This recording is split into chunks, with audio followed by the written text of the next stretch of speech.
Hello दोस्तों आज के इस वीडियो में हम लोग सॉल्व करने वाले हैं क्लास 10th के मैथ का जो चैप्टर 6 है, जिसको हम लोग त्रिभुज कहते हैं। ठीक है, इंग्लिश में हम लोग ट्रायंगल बोलते हैं। तो उसी का हम लोग प्रश्नावली 6.3 को सॉल्व करने वाले हैं। और देखिए बहुत ही आसान है, बस इसमें देखिए बहुत सारे ऐसे स्टूडेंट हैं जिनके लिए ये वाला जो चैप्टर है ये काफ़ी मतलब कि कठिन लगता है। अगर आपको भी कठिन लगता है तो इस वीडियो को आप ध्यान से देखिएगा और पूरा देखिएगा। ठीक है, आप इस यहाँ पर जो आप जो क्वेश्चन देख रहे हैं इसको आप एकदम से ईजिली कर देंगे। ठीक है, बस क्या करना पड़ेगा, आपको दो तीन चीज़ों का ध्यान रखना होगा। तो वो दो तीन चीज़ें जो मोस्ट इंपॉर्टेंट है, सबसे पहले उसको हम लोग देख लेते हैं, उसके बाद से हम लोग इस क्वेश्चन को सॉल्व करेंगे। ठीक है, तो चलिए पहले देखते हैं। अब दोस्तों यहाँ पर हमारा नंबर 1 है। ठीक है, तो प्रमेय नंबर 1 है। तो इस देखिए इस प्रमेय में क्या कहता है कि दो त्रिभुजों में संगत कोण बराबर हो तो उनकी संगत भुजाएं एक ही अनुपात में होती हैं और इसलिए ये त्रिभुज समरूप होते हैं। इसका क्या मतलब है समझिए। इसमें क्या करें, संगत कोण, तो जैसे कि ये हमारा एक त्रिभुज हो गया, ये दूसरा त्रिभुज हो गया। तो कह रहा है कि अगर इस त्रिभुज में पहले वाले त्रिभुज का ये वाला कोण ए 30 अंश का है, तो और दूसरे में के देखेंगे तो ये सबसे क्या है ऊपर है, अब दूसरे में ऊपर वाले में ही देखेंगे तो ये भी 30 अंश का है। और इसके बाद से बी मतलब ये किनारे वाला, इसमें देखिए क्यू ये किनारे वाला ये भी इसके बराबर है। ये वाला देखिए सी इधर है और देखिए 70 ये वाला इधर है, तो ये दोनों भी आपस में बराबर है। तो कह रहा है कि अगर दो त्रिभुजों का अंदर का जो कोण है वो अगर बराबर है तो इनकी ये जो भुजाएं हैं ये वाला, ठीक है, ये तीनों भुजाएं आपस में बराबर होंगी। इन तीनों भुजाओं का अनुपात आपस में बराबर होगा। कैसे देखिए, ए बी, तो लिखेंगे ए बी, ठीक है, ए बी बराबर, अब इसके नीचे पी और क्यू इसी के नीचे, ठीक है, तब अनुपात में होगा तो पी और क्यू हो जाएगा। ठीक है, लिखने का यही तरीका है, ध्यान से देखिएगा। और ए सी, तो इसमें पी और आर हो जाएगा, तो ए सी के नीचे हम लिख देंगे पी और आर। फिर आगे लिखेंगे बी सी के नीचे क्यू आर, बी सी के नीचे क्यू आर, ये चीज़ होता है। ठीक है, तो इसमें देखिए इसका सभी का कोण क्या है आपस में बराबर है। इसका कोण इस कोण के, इस त्रिभुज के कोण के आपस में बराबर है, तो क्या है तीनों का एंगल बराबर है, जिसको हम कहेंगे ए ए। ठीक है, 3 बार तीनों का कोण है ना, तो इसलिए एंगल एंगल एंगल इसको हम कहेंगे। ठीक है, ये चीज़ आपको ध्यान में रखना है क्योंकि इसी का हमें यूज करना है बार बार। तो इसका कोण आपस में बराबर है मतलब एंगल तीनों बराबर है, इसलिए हम लिखेंगे ए से। ठीक है, ये चीज़ आपको यूज करना पड़ेगा। और भी आगे देखिए, तो अब आइए दोस्तों इसमें हमारा दूसरा, तो दूसरा क्या कह रहा है, सेम इसके अपोजिट है। ठीक है, दूसरा हमारा क्या कह रहा है कि जब दो त्रिभुज में, ये आपका पहला त्रिभुज ये दूसरा त्रिभुज, संगत भुजाएं बराबर हो। ठीक है, संगत भुजाएं आपस में बराबर हो मतलब कि इसकी ये वाली भुजा इसके इस भुजा के बराबर है, ये भुजा इसके बराबर है, ये वाली भुजा इसके बराबर है। ठीक है, हो तो उनका संगत कोण आपस में बराबर होगा। इसका मतलब ये है कि अगर जब से कि त्रिभुज है, ठीक, इनको तीनों भुजा, इस त्रिभुज के तीनों भुजा के आपस में बराबर है, तो कह रहा है कि इनके संगत कोण मतलब कि ये कोण इस कोण के बराबर होगा, ये कोण भी इस कोण के बराबर होगा और ये कोण इस कोण के बराबर होगा। ठीक है, ये हमारा क्या कह रहा है, दूसरा प्रमेय ये चीज़ कह रहा है। तो इसमें हम कैसे लिख देंगे, जैसे कि ये वाला लिखा सेम यही वाला अनुपात इसमें भी हो जाएगा। ठीक है, तो ये चीज़ आपको हो गया। तो इसमें किस चीज़ की बात हो रही है, तो इसमें साइड की बात हो रही है। ठीक है, कि क्या बोला है इसमें, संगत भुजाएं बोला है, तो भुजा की बात हो रही है, तो भुजा को हम दर्शाते हैं यस से। ठीक है, साइड से, तो यस यस यस, 3 भुजा है तो 3 बार हम यस लिख देंगे। ठीक है, तो इसको आपको ध्यान में रखना है कि इसमें क्या है, भुजा अगर बराबर हो, ठीक है, दोनों त्रिभुज की अगर भुजा आपस में बराबर हो तो इसका अंदर का कोण भी बराबर होगा, और जब कोण बराबर होगा तो क्या होगा, ये समरूप हो जाएगा। ठीक है, तो इसको हम यस यस से दर्शाते हैं, यस यस इसको प्रमेय कहते हैं। ठीक, ये चीज़ आपको ध्यान में रखना है, यस यस ट्रिपल यस। तो ये तो हमारा दूसरा हो गया। तीसरा देखिए, अब देखिए तीसरा नंबर में क्या कहता है, तीसरा नंबर में कहता है कि जब दो त्रिभुज के दो संगत भुजाएं तथा एक कोण आपस में बराबर हो तो त्रिभुज समरूप होगा। देखिए इसका क्या मतलब है, इसमें का ये मतलब है कि ये हमारा पहला त्रिभुज है, ये दूसरा त्रिभुज है, तो इसका दो जो भुजा है आपस में बराबर है। ठीक है, जैसे ये 4 सेंटीमीटर है, ये आपका 4 सेंटीमीटर है, ये 5 ये 5। ठीक है, अब इसमें देखिए इसका ये वाला कोण इस कोण के बराबर है, लेकिन क्या है नीचे वाला ये आपका नहीं मिला है, तो कोई बात नहीं है। तो इसमें कंडीशन दिया है कि दो अगर भुजा और एक कोण दूसरे त्रिभुज के दो भुजा और एक कोण के बराबर है तो वो दोनों क्या होगा, समरूप होगा। ठीक है, तो ये चीज़ आपको क्लियर हो गया होगा। अब चलिए एक लास्ट है जो कि उसको भी देख लेते हैं, वो भी मोस्ट इंपॉर्टेंट है। अब देखिए चौथा नंबर आपका क्या कहता है, इसमें कहता है कि यदि एक त्रिभुज के दो कोण, ठीक है, यदि एक त्रिभुज के दो कोण क्रमशः दूसरे त्रिभुज के दो कोण के बराबर हैं तो वह समरूप होंगे। ठीक है, देखिए इसका क्या मतलब है। अगर आप इस फिगर को देख रहे होंगे तो इसमें आपका दो त्रिभुज है, एक त्रिभुज है आपका ए बी और सी, दूसरा त्रिभुज है आपका ई डी और सी। ठीक है, इसमें आपका दो त्रिभुज है। तो देखिए इस त्रिभुज में, बड़े वाले त्रिभुज में ये आपका 90 डिग्री है और यहाँ पर ये आपका 30 डिग्री है। ठीक है, 30 डिग्री है। और छोटे वाले त्रिभुज में देखेंगे तो ये आपका कितना है, 90 डिग्री और यही वाला आपका 30 डिग्री है। ठीक है, तो इसमें क्या है, बड़े वाले त्रिभुज का भी दो जो है कोण वो छोटे वाले त्रिभुज के दो कोण के बराबर है। तो ये क्या है, इस कंडीशन में ये आपका एक क्या हो जाएगा, समरूप हो जाएगा। ठीक है, तो इसमें कितने हैं, दो कोण आपस में बराबर है तो इसको हम ए से दर्शाएंगे। ठीक है, ये चीज़ आपको ध्यान में रखना है। बस आपको ये चार चीज़ अगर आपको पता हो गया तो अब देखिए आप किस तरीके से क्वेश्चन को इजीली सॉल्व करेंगे। तो देखिए आप चलिए क्वेश्चन को सॉल्व करते हैं। तो देखिए दोस्तों यहाँ पर हमने क्वेश्चन नंबर 1 का जो फर्स्ट फिगर है वो हमने यहाँ पर बना लिया है। ठीक है, तो देखिए इसको हम लोग कैसे हल करेंगे। तो इसमें हम देख रहे हैं सबसे पहले हम इसमें क्या है, ये जो एंगल दिया हुआ है इसी को हम ध्यान देंगे। तो पहले यहाँ पर एंगल दूसरे त्रिभुज के एंगल के बराबर है। ठीक है, तो हम क्या लिख देंगे, हम इसमें लिख देंगे कि कोण ए बराबर है कोण कितना, पी के, कोण पी के। ठीक है, कॉमा लगा देंगे। और कोण बी बराबर है कोण क्यू के, कोण क्यू के। ठीक है, कॉमा लगा देंगे और लिखेंगे कोण सी बराबर है कोण आर के। ठीक है, तो इसमें क्या हो जा रहा है, इसमें सभी के एंगल आपस में क्या हो रहा है, बराबर हो जा रहे हैं। ठीक है, तो पहला हमने पर में आपको क्या लिखवाया था कि अगर दो त्रिभुजों के कोण अगर आपस में बराबर हैं तो वो समरूप होंगे। तो लिख देंगे कि समरूप है। ठीक है, समरूप है। कैसे समरूप है, तो इसके लिए ये वाला हम बना देंगे, एंगल एंगल एंगल से, इस तरीके से। ठीक है, ये चीज़ जरूर दर्शाइएगा, नहीं तो ये समझ में ही नहीं आएगा कि भाई कैसे समरूप है। ठीक है, तो ये वाला चीज़ आप लिखना मत भूलिएगा, बस यही आपका हो जाएगा आंसर। ठीक है, चलिए दूसरा करते हैं। अब देखिए हमारा दूसरा, ठीक है, तो दूसरा में हम देख रहे हैं इसमें तो कोई एंगल वाला मामला तो है नहीं। ठीक है, देखिए इसमें भी एंगल नहीं है, इसमें भी एंगल नहीं है, इसमें दिया है भुजा। ठीक है, ये वाला भुजा, ये वाला भुजा।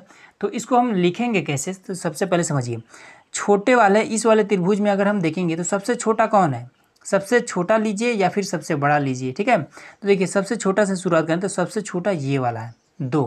ठीक है, तो 2 किस में है, ए बी, तो हम लिख देंगे ए और बी बटे में। अब दूसरे त्रिभुज में आइए, अब इसमें सबसे छोटा कौन है, 6 5 तो 4 है, तो बटे में क्यू आर, तो ए बी के नीचे हम क्यू आर लिखेंगे। ठीक है, इसी तरीके से करना है आपको, नहीं तो फिर गड़बड़ हो जाएगा। तो ये आपका हो गया। तो ए बी का मान कितना है, 2, तो यहाँ पर 2 लिख देंगे, बटे में क्यू आर का मान है 4, तो यहाँ पर हम 4 लिख देंगे। इसको हम हल कर देंगे तो कितना हो जाएगा, 1 बटे में 2 आ जाएगा। ये हमने 1 हल कर दिया। ठीक है, अब आगे आइए, अब इसके बाद से क्या लेते हैं, अब 2 से थोड़ा बड़ा कौन है, तो 2.5 है, ये वाला है, तो बी सी, तो बी सी बटे में 4 से थोड़ा बड़ा कौन है, 5 है, तो पी आर, तो लिख देंगे पी आर। ठीक है, तो अब देखिए बी सी आपका कितना है, 2.5 है और पी आर कितना है, 5 है, तो यहाँ 5, तो दशमलव यहाँ हटेगा तो नीचे आ जाएगा 0, तो 25 हो गया, नीचे 50 हो गया, तो 25 का 25, 25 दूना 50, तो ये आपका 1 बटे में 2 हो जाएगा। ठीक है, तो ये हो गया। अब लास्ट बचा है कौन सा आपका, ये वाला, तो ए सी बटे में सबसे बड़ा ये वाला पी क्यू है, तो पी क्यू, तो ए सी आपका 3 है, पी क्यू आपका 6 है, इसको काट देंगे तो आपका हो जाएगा 1 बटे में 2। ठीक है, तो इसमें हम देख रहे हैं कि जितना भी इसका ये जो भुजा है, ठीक है, सभी का भुजा क्या हो रहा है, ये भी 1/2 है, ये भी 1/2, ये भी 1/2, तो सभी की भुजाएं क्या हो रही हैं, आपस में बराबर हैं। तो जब सभी की भुजाएं आपस में बराबर हो तो उसका क्या हो जाएगा, एंगल भी आपस में बराबर होगा, और जब एंगल आपस में बराबर होगा तो क्या हो जाएगा, ये समरूप होगा। ठीक है, तो यहाँ हम लिख देंगे कि समरूप है, समरूप है। कैसे समरूप है, तो इसको हम कंडीशन दे देंगे कि यस यस यस है। ठीक है, भुजा सबका बराबर है, हमने हल किया है तो भुजा सबका बराबर मिला है, तो यस से इस तरीके से लिख देंगे, यही आपका हो जाएगा आंसर। ठीक है, चलिए थर्ड नंबर करते हैं। अब देखिए यहाँ पर आपका फिगर नंबर 3 है, ठीक है। तो देखिए फिगर नंबर 3 में भी हम देख रहे हैं, इसमें भी आपका एंगल कुछ नहीं दिया है, इसमें क्या दिया है, भुजा दिया है, ठीक है, साइड दिया हुआ है। तो चलिए साइड दिया है तो यही काम कर लेते हैं। सबसे छोटा कौन सा है आपका, तो ये 2.7 है, ये वाला सबसे छोटा है। तो चलिए एम और पी लिख लेंगे बटे में, इसमें सबसे छोटा कौन सा है, तो 4, डी और ई, तो डी और ई लिख लेंगे। तो एम पी आपका 2 है, डी ई आपका 4 है, तो यहाँ पर हम लिख दिए। अब इसको हम हल करेंगे तो 1 बटा आपका 2 आ जाएगा। अब इसके बाद से इससे थोड़ा सा बड़ा कौन सा है, तो यहाँ पर ये 2.7। तो चलिए यल और यम बटे में, तो अब इससे थोड़ा बड़ा कौन है, 5, तो ई और यफ। तो ई और यफ करेंगे तो यल और यम है 2.7, ई और यफ है आपका 5, इससे कटा यहाँ पर ये, तो आपका देखिए 27/50 आया। इसको अगर हम काटेंगे, जबरन काटते हैं तो दशमलव में आएगा, तो दशमलव में काटने की कोई ज़रूरत नहीं, इसी तरीके से आपको लिख देना है, ठीक है। अब लास्ट आपका बचा है यहाँ पर एल और पी, तो एल और पी बटे में इसमें आपका डी और एफ बचा है, तो डी अपान में एफ। तो ये आपका कितना है, एल पी है 3 और डी और एफ आपका है 6। इसको हमने काट दिया तो कितना बचा, तो इसमें आपका 1/2। तो हम इसमें दोस्तों देख रहे हैं कि 2 तो भुजा ठीक है आपस में बराबर है, लेकिन तीसरा हवा भुजा हमारा बराबर नहीं है। तो जब बराबर नहीं है तो क्या हो जाएगा, ये समरूप नहीं है, बस आपको यही लिख देना है, समरूप नहीं है, क्योंकि समरूप होने के लिए तीनों भुजा बराबर होना चाहिए, यही आपका हो जाएगा आंसर, ठीक है। चलिए अगला करते हैं। अब देखिए आपका चौथा नंबर, तो इसमें आपका क्या दिया हुआ है, तो यहाँ पर सबसे पहले तो यहाँ पर भुजा भी दिया हुआ है, ठीक है, भुजा का भी मान दिया है, और यहाँ पर एक एक एंगल भी दोनों में बना रखा है, ठीक है। तो इसको हम कैसे करेंगे, तो सबसे पहले तो हम लोग भुजा ही हल करते हैं, ठीक है। तो भुजा में आपका कितना है, यहाँ पर सबसे छोटा इसमें 2.7 ही है, तो यम और यन बटे में, अब इसमें छोटा कौन सा है, पी क्यू, तो लिख लेंगे पी और क्यू, ठीक है, ये चीज़ आपका हो गया। और उसके बाद से देखिए यहाँ पर 7 नहीं है, यहाँ पर 5 है, हमने थोड़ा सा गलत नोट कर दिया है, ठीक है, सॉरी, 2.5 है, तो यहाँ भी हम कर लेंगे। तो एम एन आपका है 2.5 और पी क्यू आपका कितना है, 5 है, 5, इससे कटा ये आपका 25 × 25, 25 × 50, 1/2 आपका हो गया, ठीक है। और इसके बाद से इसमें आपका ये वाला है, ठीक है। अगर इस भुजा में, इस त्रिभुज में देखेंगे तो सबसे बड़ी भुजा यही है, तो कौन सा, यम और यल, इसमें कौन सी है, क्यू और आर, क्यू और आर, तो ऊपर हो जाएगा 5, यम यल 5 है, क्यू आर आपका 10 है, तो काट देंगे इसको तो 1/2 हो जाएगा, ठीक है। तो अब इसमें एक चीज़ और देखेंगे कि कोण एम और इसमें कोण क्यू आपस में बराबर है, तो लिख देंगे कि कोण एम बराबर है कोण क्यू, ठीक है, यहाँ पर ये आपका क्यू के, ठीक है, ये चीज़ आपको क्लियर हो गया। तो अब इसमें आपको लिख देंगे कि समरूप है, समरूप है, कैसे समरूप है, तो इसमें क्या है कि दो भुजा यस ए यस से, ठीक है, दो भुजा आपस में बराबर है और एक एंगल बराबर है। अभी हमने आपको ये वाला नियम बताया था कि जब दो भुजा बराबर हो और एक एंगल बराबर हो तो क्या आ जाएगा, वो आपका समरूप हो जाएगा। तो ये भी आपको क्लियर हो गया। चलिए अगला देखते हैं। अब देखिए यहाँ पर हमारा 5वां है, ठीक है। तो देखिए 5वां में हम कैसे करेंगे, सबसे आसान तरीका वही वाला काम कर देंगे। सबसे पहले इसका छोटा, ये पर 2.5 छोटा है, ठीक है, तो ए बी, और इसमें सबसे छोटा ये वाला 5 है, ठीक है, डी एफ, डी और एफ, तो ए बी का मान 2.5, डी एफ का मान 5, इससे आपका ये नीचे 0 आ गया, तो 25 × 25, 25 × 50, तो आपका 1/2 आया, ठीक है, ये चीज़ हो गया। अब यहाँ पर ये वाला कर लेते हैं, तो बी सी बटे में आपका कितना हो जाएगा, ये वाला ई और एफ, तो ई और एफ, तो बी सी आपका 3 है, ई एफ आपका 6 है, इसको हमने काट दिया तो आपका 1/2 आ गया, ठीक है। अब इसमें देख रहे हैं कि दो भुजा तो आपका ठीक है बराबर है, अब एक एंगल भी बराबर है, तो लिख देंगे कि कोण ए बराबर है कोण एफ के, ठीक है, तो लिख देंगे कि समरूप है, समरूप है।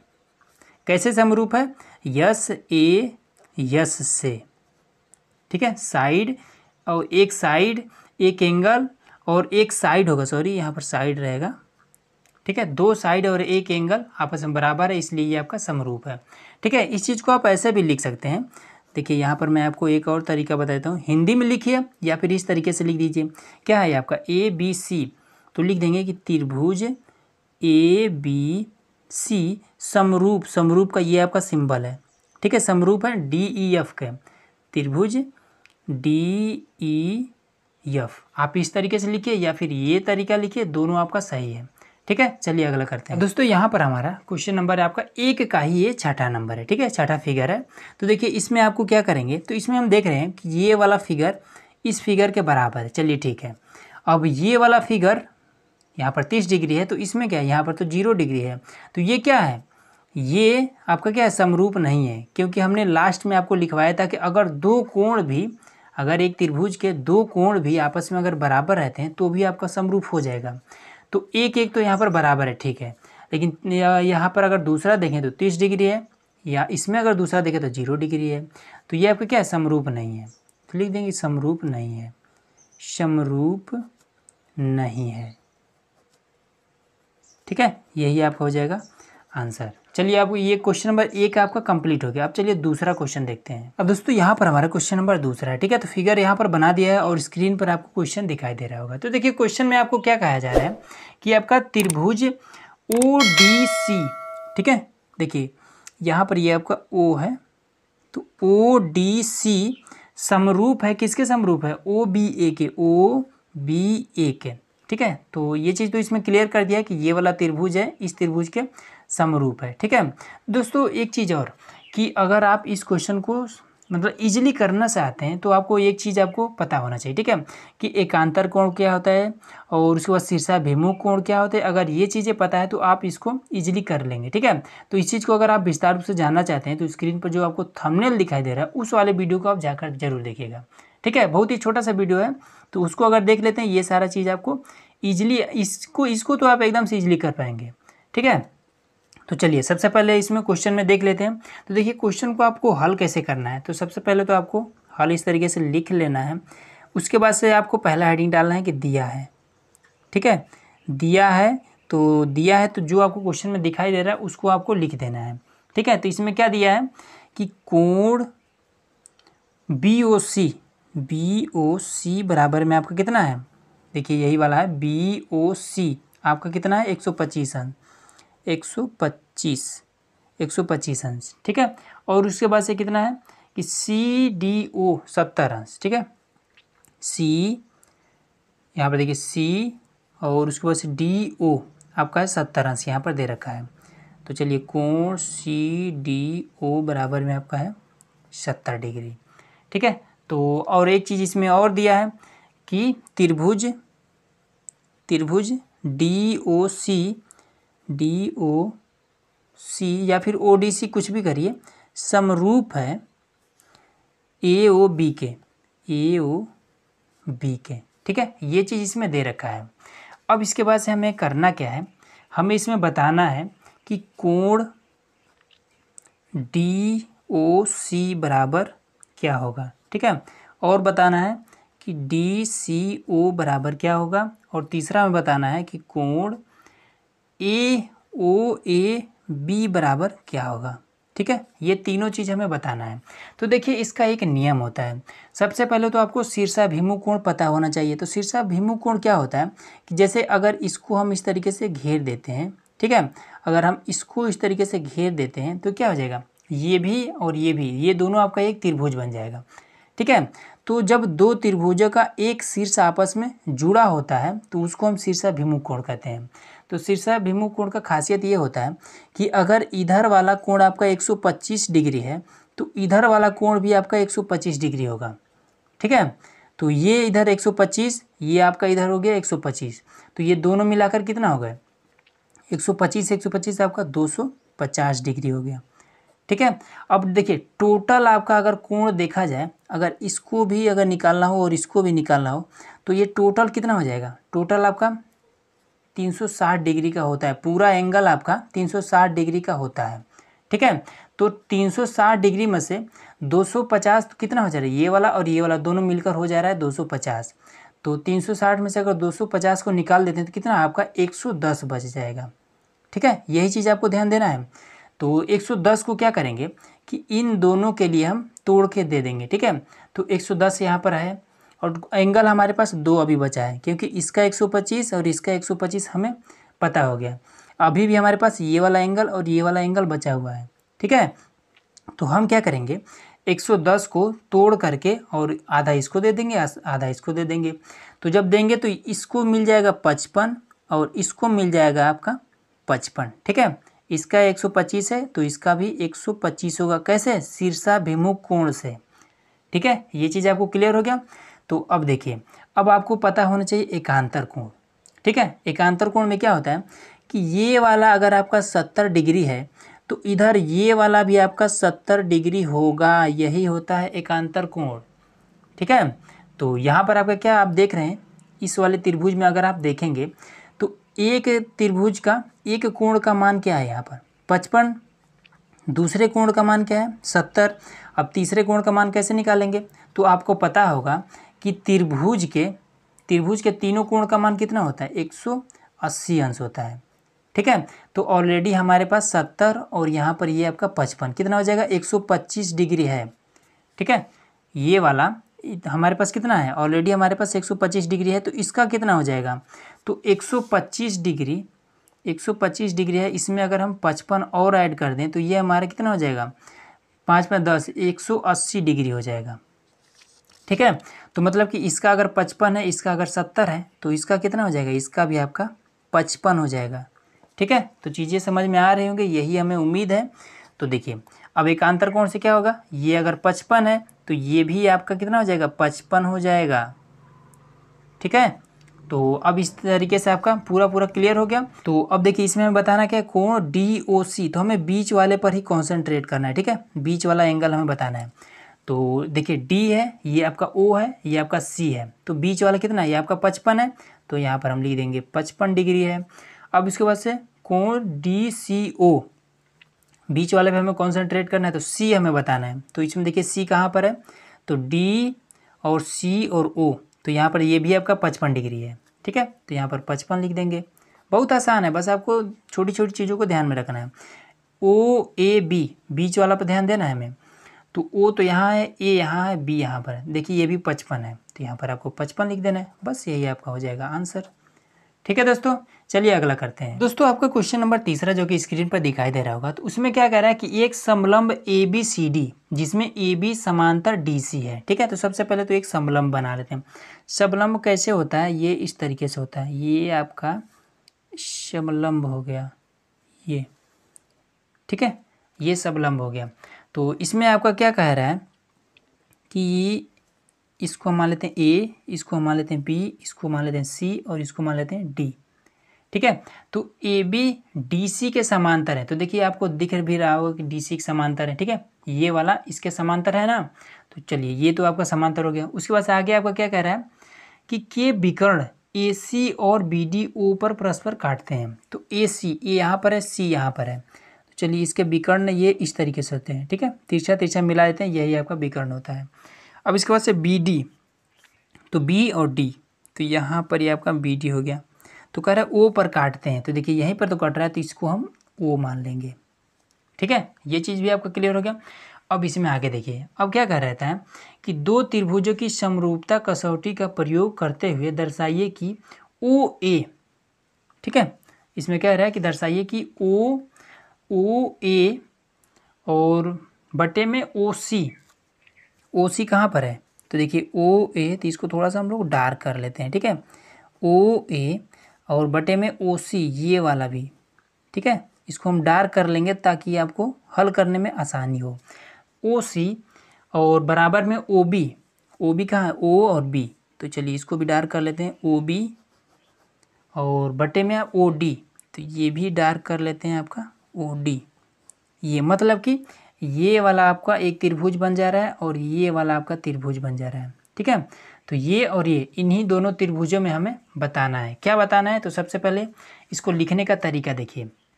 सबसे पहले तो आपको हल लिखना है और उसके बाद से हेडिंग डालना है दिया है। अब आपको देख लेते हैं क्या क्या दिया है। तो इसमें दिया है कि ए बी समांतर है डी सी के, ठीक है, पहला ये हो गया। अब उसके बाद से हमें क्या करना है, सिद्ध करना है, मतलब दर्शाना है। तो सिद्ध क्या करना है, तो सिद्ध हमें सिद्ध करना है। तो इसमें क्या है, ओ ए बटे में ओ सी बराबर में ओ बी और ओ डी, ये चीज़ हमें सिद्ध करना है, ठीक है। तो चलिए इसको हम सबसे पहले देखेंगे। तो आपको एक चीज़ पता होगा, एकांतर कोण क्या होता है। एकांतर कोण क्या कहता है कि अगर आपका ये वाला कोण मान लीजिए कुछ भी मान लेते हैं, अगर 30 अंश का होगा तो इधर आपका ये कोण भी 30 अंश का होगा, ठीक है। तो एकांतर कोण के हिसाब से कोण ए आपका बराबर हो जाएगा कोण सी के। अब इधर आप देखेंगे तो कोण बी, ये अगर कोण आपका मान लीजिए कुछ भी है, मान लीजिए 40 अंश का है, ठीक है, ये 40 अंश का है, तो इधर आपका ये भी आपका 40 अंश का हो जाएगा। एकांतर कोण आपको ध्यान देना है, ठीक है। तो एकांतर कोण से आपका क्या देख रहे हैं, तो पहले लिख लेंगे। देखिए लिखने का सही तरीका, त्रिभुज ए बी और ओ में ऐसे लिखेंगे कि त्रिभुज ए ओ बी तथा ये वाला सेकेंड वाला त्रिभुज डी ओ सी में, डी ओ सी में, ठीक है। तो अब इसमें क्या देखेंगे कि ए कोण ए बराबर है कोण सी के। कैसे, एकांतर कोण से कोण ए बराबर है कोण सी के, ठीक है। और कोण बी बराबर है कोण डी के, कोण बी बराबर है कोण डी के, ठीक है। कैसे बराबर है, एकांतर कोण से, एकांतर कोण से, ठीक है। ये चीज़ आपको क्लियर हो गया। आप जो थंबनेल दिखा रहे हैं उस वीडियो को आप जरूर देख लीजिएगा, ठीक है, ताकि ये चीज़ें एकांतर क्या होता है, संगत क्या होता है, शीर्षाभिमुख, ये सारा चीज़ क्लियर हो जाएगा। तो चलिए एकांतर कोण, ये सारा चीज़ तो आपको समझ में आ गया। अब देखिए अगला हमारा क्या होता है, अगला स्टेप इसमें हमारा क्या होगा कि आपको ये चीज़ पता होगा कि जब दो त्रिभुज हों और उस दोनों त्रिभुज का एक एक शीर्ष आपस में जुड़ा हो तो क्या होता है कि इसके एंगल के बराबर होगा इसका वाला एंगल, ठीक है। शीर्षाभिमुख कोण का यही मतलब होता है कि इसका कोण इसके कोण के बराबर होगा। तो हम इसमें क्या लिख देंगे कि कोण ए ओ बी, ठीक है, कोण ए ओ बी बराबर है किसके, डी ओ सी के, कोण डी ओ सी के बराबर है, ठीक है। देखिए हमें बीच वाले पर ही कॉन्सेंट्रेट करना है, ठीक है। तो इसमें देखिए कोण यहाँ ये भी आपका 0 ही है, मतलब ओ है, ठीक है। इसका मान यहाँ पर जो भी मिलेगा उसका मान यहाँ पर देखिए हमने क्या रखा है, इसको हमने ओ से दर्शाया है। तो ये भी इस वाले त्रिभुज का एक कोना यहाँ पर आकर मिल रहा है ओ पर ही, और इस त्रिभुज का ही एक कोना मिल रहा है कहाँ पे, ओ पे ही। तो इसलिए हम यहाँ पर लिखे हैं कि कोण ए ओ बी, देखिए यहाँ पर कोण ए ओ बी बराबर है कोण डी ओ सी के, डी ओ यहाँ पर देखिए डी ओ सी के, ठीक है। तो ये चीज़ आपको क्लियर हो गया। तो वीडियो की स्टार्टिंग में ही हमने आपको पहला पर में बताया था कि जब दो त्रिभुज हो, ठीक है, दो त्रिभुज हो और दोनों का जो कोण है आपस में अगर बराबर है तो क्या होगा, वो समरूप हो जाएगा, ठीक है। तो यही चीज़ है, यहाँ पर हम लिख देंगे कि त्रिभुज ए ओ बी समरूप है डी ओ सी के। तो यहाँ पर हम लिख देंगे कि त्रिभुज ए ओ बी समरूप है त्रिभुज डी ओ सी के, ठीक है। कैसे समरूप है, ए से, ठीक है। ये चीज़ आपको जरूर लिख देना है, ये वाला मोस्ट इंपॉर्टेंट है, और इसको आपको इस तरीके से ब्रैकेट में कर देना है, ठीक है। और दोस्तों हमने एक चीज़ और आपको परमे में बताया था कि अगर दो त्रिभुज है, दोनों त्रिभुजों का अगर कोण आपस में बराबर है तो उसकी ये जो भुजाएं हैं ये भी क्या होंगी, आपस में बराबर होंगी, ठीक है। ये चीज़ हमने आपको बता रखा है। तो इसमें देखिए कोण तो आपस में बराबर है, अब क्या है, तो जब कोण आपस में बराबर है तो इनकी भुजाएं भी आपस में बराबर होंगी। तो ये क्या पूछ रहा है, ये तो भुजा ही पूछ रहा है ना कि ओ ए भुजा ओ बी भुजा के बराबर है, ओ सी भुजा ओ डी भुजा के बराबर है, ठीक है। तो ये चीज़ आपको क्लियर हो गया होगा। तो यहाँ पर आप लिख दीजिए ओ ए, देखिए ओ ए किसके सामने, ओ बी, तो ओ ए बराबर है ओ बी के, ओ ए बराबर है ओ बी के, ठीक है। तो यहाँ पर आप लिख दीजिए कि ओ ए और बटे में ओ सी बराबर में ओ बी बटे में ओ डी, ठीक है। यही आपका हो जाएगा आंसर।